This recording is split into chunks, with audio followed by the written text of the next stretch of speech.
Hello friend, welcome all of you in Madhu pharma. आइए आज हम लोग बात करते हैं अपने बी फार्म थर्ड सेमेस्टर के फार्मास्यूटिकल ऑर्गेनिक केमिस्ट्री के बारे में। इसके पहले हम एक वीडियो अपलोड कर चुके हैं, उसको आप लोग डिस्क्रिप्शन बॉक्स में जाके प्लेलिस्ट में वीडियो को चेकआउट कर लीजिएगा, वीडियो को वॉच कर लीजिएगा।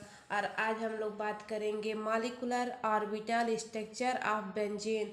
तो आइए आज हम सिलेबस पहले आपको इंट्रो करा दें कि सिलेबस में आपको क्या क्या कवर किए थे, क्या आज मैं बताऊंगी आपको। तो देखिए कल मैं कवर की थी, देखिए बेंजीन एंड इट्स डेरिवेटिव्स, इसको कवर की थी। उसके बाद analytical synthesis and other evidence for structure of benzene. और आज मैं आपको बताऊंगी कि orbital picture resonance in benzene और aromatic character in Huckel's rule. आज इतना हम लोग बात करेंगे, ठीक है। तो चलिए यहाँ पे देखिए molecular orbital structure of benzene एक क्या होता है। देखिएगा यहाँ पे मैंने मतलब बेंजीन का स्ट्रक्चर बनाई हूँ, मॉलिक्यूलर ऑर्बिटल स्ट्रक्चर बनाई हूँ, ठीक है। तो इसको देख लिया जाए। In benzene all carbon molecules undergoes sp2 hybridization. जितने भी हमारे कार्बन्स हैं सब जगह क्या होगा कि हमारे sp2 हाइब्रिडाइजेशन होगा। उसके बाद देखिएगा which produce 3 sp2 hybrid orbital and 1 unhybrid orbital और ब्रैकेट में पाई बॉन्ड ओवरलैपिंग। यहाँ पे क्या है, देखिए हमारे जितने भी कार्बन्स हैं वहाँ पे क्या है, हमारे जो स्ट्रक्चर्स हैं बटरफ्लाई के स्ट्रक्चर्स का है। और सब में देखिएगा जहाँ जहाँ हमारे बटरफ्लाई वाला स्ट्रक्चर जो ओवरलैप किया है वहाँ पे sp2 हाइब्रिड मतलब हाइब्रिडाइजेशन हुआ है। और वहाँ पे देखिए सब जगह हमारे सिग्मा बॉन्ड प्रेजेंट है, ठीक है। और यहाँ पे जो लास्ट वाला बटरफ्लाई का शेप का है वहाँ पे देखिएगा एक एक बॉन्ड हमारे हाइड्रोजन के ओवरलैपिंग किए हैं, ठीक है। उसके बाद आगे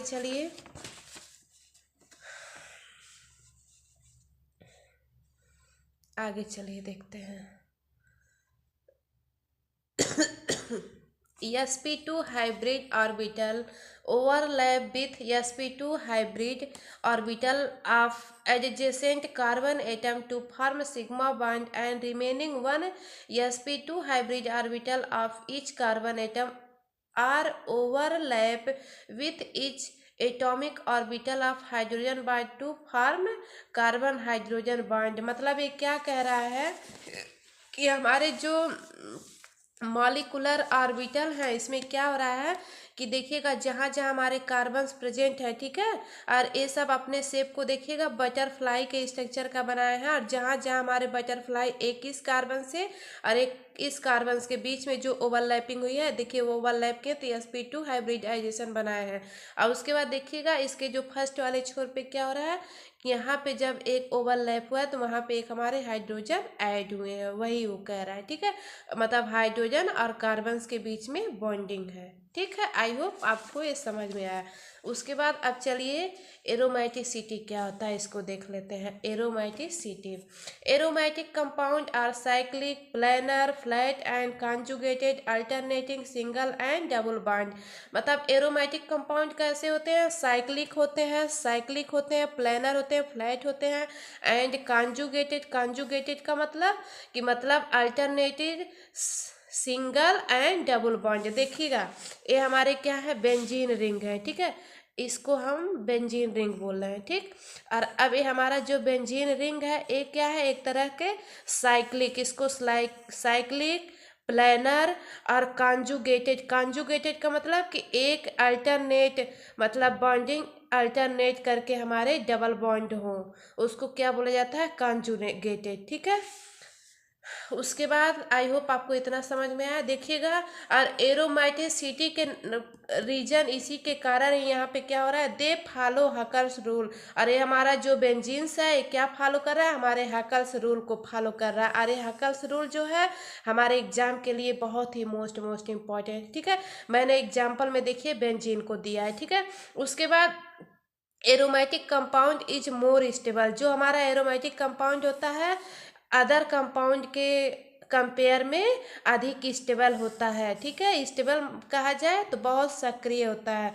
उसके बाद इसका करेक्टर देख लिया जाए एरोमेटिक का। देखिए करेक्टर में द मॉलिक्यूल्स इज साइक्लिक, जो द मॉलिक्यूल्स इज साइक्लिक, और यहाँ पे किसकी बात हो रही है, हमारे बेंजीन की बात हो रही है। तो ये जो हमारा बेंजीन्स है, पहली बात हमारा साइक्लिक हो जाएगा। दूसरा द मॉलिक्यूल्स इज प्लेनर, और दूसरा नंबर क्या है, प्लेनर इन शेप होगा। उसके बाद the molecules is fully conjugated, और ये जो हमारा बेंजीन होगा एक कॉन्जुगेटेड, कॉन्जुगेटेड का मतलब अल्टरनेट। यहाँ पे देखिए बेंजीन जो है अल्टरनेट हमारे मतलब बॉन्ड, डबल बॉन्ड पाए जाएंगे, एक को छोड़ के एक, फिर एक को छोड़ के एक, इसी को बोला जा रहा है कॉन्जुगेटेड। ठीक है, उसके बाद अगला point, the molecules have follow Huckel's rule 4n+2 pi electrons. मतलब ये क्या कह रहा है कि हमारे ये जो हमारे हकल्स रूल जो है कैसे फॉलो रहे हैं, 4n+2 पाई जो इलेक्ट्रॉन्स हैं ये क्या कर रहे हैं कि इसको फॉलो कर रहे हैं। ठीक है, उसके बाद आगे चलिए हकल्स रूल पे आ जाइए। हकल्स रूल जो है ये आपका मोस्ट इम्पॉर्टेंट एग्जाम के लिए 7 मार्क्स में बहुत ही पूछा जाता है, मोस्ट इम्पॉर्टेंट। ठीक है, देखिए in 1931 German chemist and physicist Erich Huckel's proposed a theory to his rules states that it is cyclic. मतलब जर्मन के साइंटिस्ट थे, जो एक जर्मन के साइंटिस्ट और केमिस्ट भी थे, जो एक फिजिस्ट भी थे, ई रिच हकल्स थे, जिन्होंने 1931 में ए हकल्स रूल का जो थ्योरी है, हकल्स रूल थ्योरी दिए थे। ठीक है, स्टेटस दैट इट एक साइक्लिक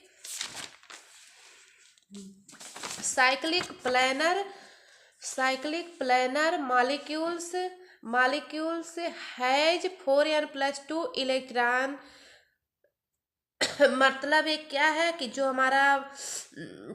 हमारे केमिस्ट हैं 1931 में, इन्होंने क्या 4n+2 इलेक्ट्रॉन जो है 2 पाई इलेक्ट्रॉन, इस नियम को फॉलो कर रहे हैं। ठीक है, उसके बाद फिर क्या है, Huckel's rule says that a ring compound will be aromatic. जो हकल्स रूल है, हकल्स रूल क्या बोल रहा है कि से a ring compound will be aromatic, जो भी हमारे रिंग कंपाउंड है जैसे हमारे बेंजीन, वो क्या शो कर रहे हैं, हमारे एरोमेटिसिटी को शो कर रहे हैं। ठीक है, if it has 4n+2 pi electron where number is a whole number 0 1 2 3।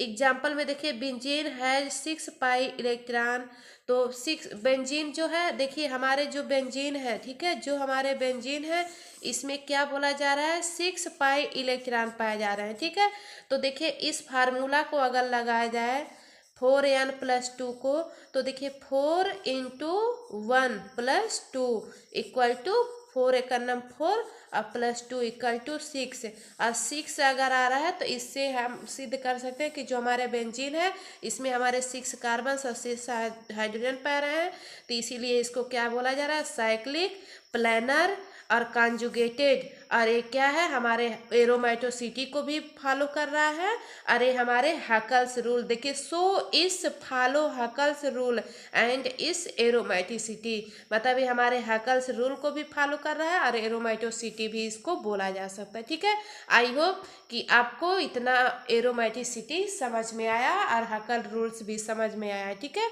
उसके बाद आगे चलिए हम मतलब सिलेबस के अकॉर्डिंग ही आपको पढ़ा रहे हैं। ठीक है, उसके बाद चलिए रिएक्शन ऑफ बेंजीन, हमारे बेंजीन्स का क्या क्या कैसे कैसे रिएक्शन है। It gives electrophilic substitution reaction, मतलब इलेक्ट्रोफिलिक सब्स्टिट्यूशन रिएक्शन का मतलब प्रेजेंस ऑफ पॉजिटिव चार्ज। हाँ, presence of positive charge are called electrophilic reaction. पहला देखिए nitration, chlorination, sulphonation, Friedel Crafts, alkylation और उसके बाद फ्रीजल क्राफ्ट एसाइलेशन। तो आज हम लोग बात करेंगे कि नाइट्रेशन क्या होता है, नाइट्रेशन के बारे में बात करेंगे। तो नाइट्रेशन में हम लोगों को कुछ नहीं करना रहेगा, ऐसे देखिए हमारी ये देखिए बेंजीन रिंग हो गई। ठीक है, बेंजीन रिंग हो गई, ऐसे बना देंगे हम लोग बेंजीन रिंग पे। फिर क्या हो जाएगा, इसके बाद यहाँ पे हम ले लेंगे कंसंट्रेटेड HNO3 और कंसंट्रेटेड H2SO4, ठीक है। और हम लोगों को क्या करना है, नाइट्रेशन का प्रोसेस करना है। तो हम लोगों को यहाँ पे फिर क्या होगा, ऐसे बेंजीन रिंग बन जाएगी और यहाँ पे NO2 हो जाएगा, ठीक है। इसी को ही नाइट्रोबेंजीन बोला जाता है, नाइट्रोबेंजीन, ठीक है। आई होप आपको नाइट्रेशन समझ में आया। तो आइए यहाँ पे देखते हैं हम लोग। देखिए नाइट्रेशन में, when benzene is react with nitric acid it form nitrobenzene, bracket में nitration of benzene. Nitration of benzene में क्या हो रहा है कि हमारे क्या हो रहे हैं, यहाँ पे देखिए रिएक्शन में हमारी बेंजीन हो गई कंसंट्रेटेड HNO3, हाँ। उसके बाद कंसंट्रेशन हमारे सल्फ्यूरिक एसिड, ठीक है। उसके बाद फिर क्या हो रहा है, यहाँ पे देखिएगा कि हमारे बेंजीन रिंग पे NO2 ग्रुप ऐड हो जा रहा है, ठीक है। इसी को ही बोला जा रहा है नाइट्रोबेंजीन, ठीक है। आई होप कि आपको नाइट्रेशन समझ में आया, ठीक है। आगे चलिए।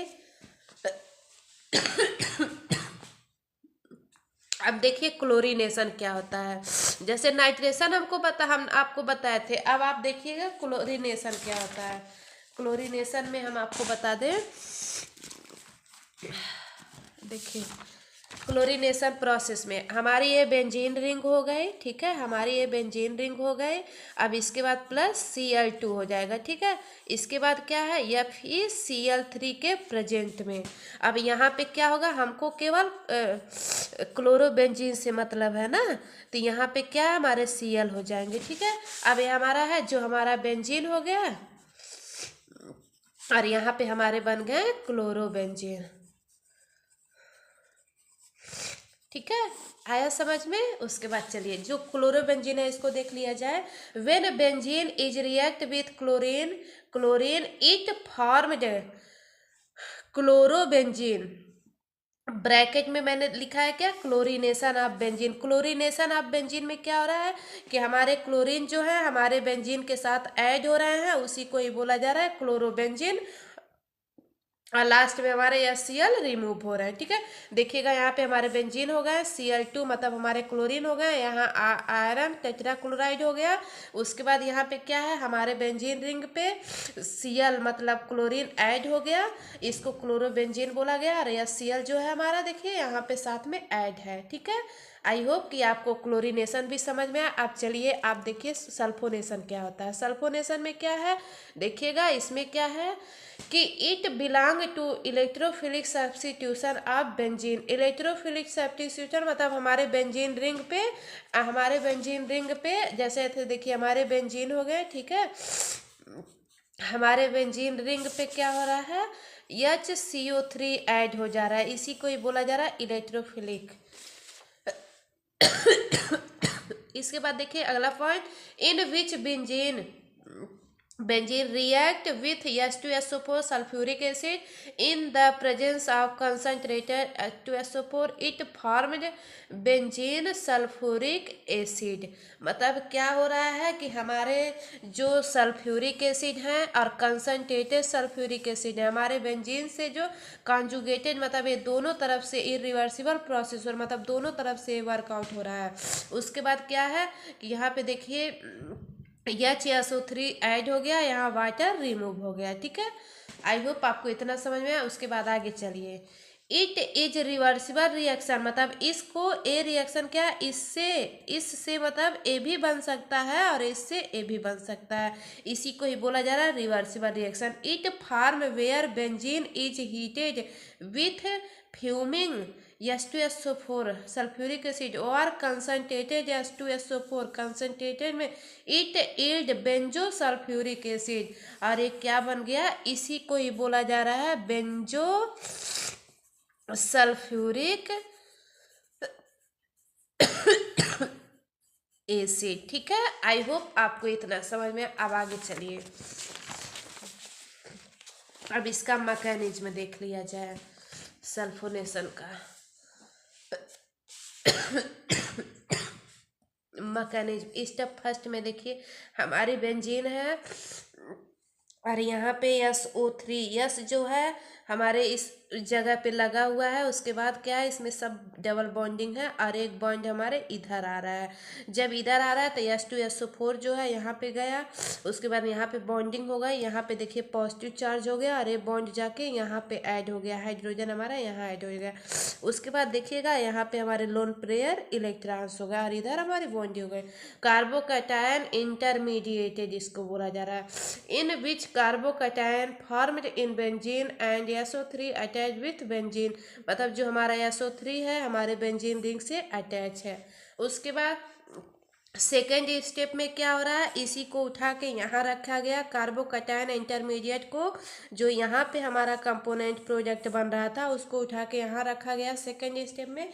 उसके बाद क्या हो रहा है, बेंजीन सल्फ्यूरिक एसिड बन गया। ठीक है, बेंजीन सल्फ्यूरिक एसिड कैसे बना, जो हमारे बेंजीन रिंग है और ये जो हमारे यस है SO3 तीनों हमारे जो ऑक्सीजन है वो और हमारे हाइड्रोजन मतलब SO3 यहाँ ऐड हो गए और लास्ट में हमारे वाटर रिमूव हो गए। बेंजीन सल्फ्यूरिक एसिड देखिए यहाँ पे बन गया। उसके बाद आगे चलिए,